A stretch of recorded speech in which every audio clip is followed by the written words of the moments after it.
Right now, Fox News alert. Surprise announcement last night. Mr. Trump made some news. He announced General James Mattis will be nominated to be his Secretary of Defense. Mattis retired 4 years ago. He would require Senate confirmation. So based on law, he would need a waiver to serve since it has not been 7 years. You got that? Jennifer Griffin's live at the Pentagon with more now. And why did Trump choose him? Let's start there, Jennifer. Well, Bill, first of all, I've heard on Capitol Hill that he probably will not have any trouble getting that waiver passed.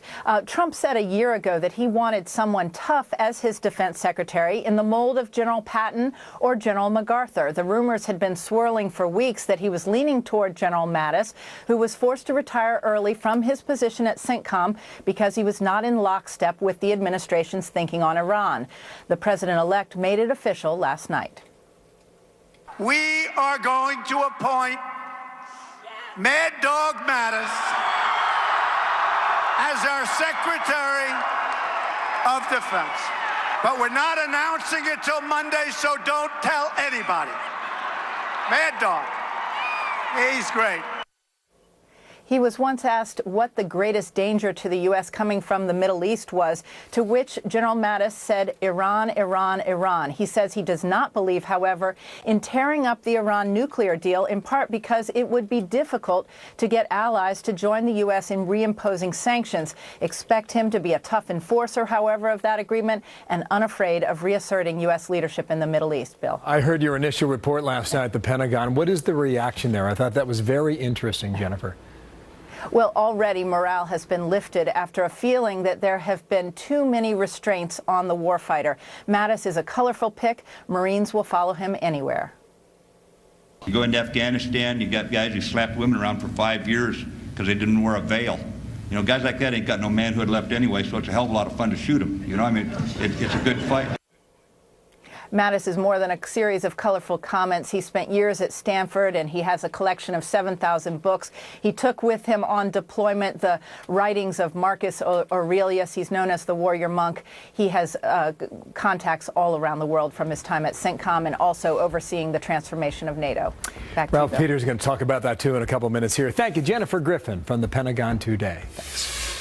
Some information just coming in. New Jersey Governor Chris Christie setting his sights now on a new position. Perhaps two of his advisors confirming to Fox News that he is throwing his hat in the ring to take over the reins of the RNC. Ed Henry has been reporting on this morning and joins us from Washington.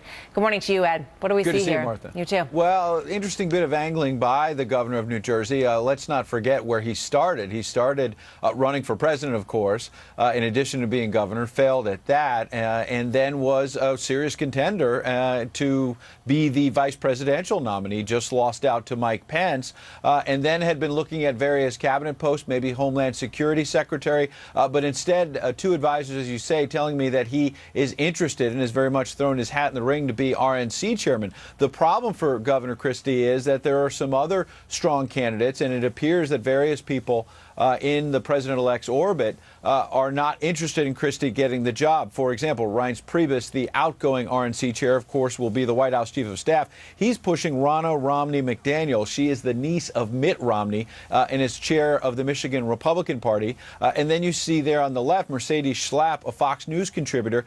She is somebody who Steve Bannon, the incoming White House senior advisor, has said he might be interested in seeing over there. What do they have in common? You see two prominent Republican women there, and there are some in the Trump camp that think it would be good, especially with some of his struggles. He did better than expected, but some of his struggles with female voters, to have a Republican woman leading the party, Martha. Fascinating intrigue. Ed, thank you. More to come on.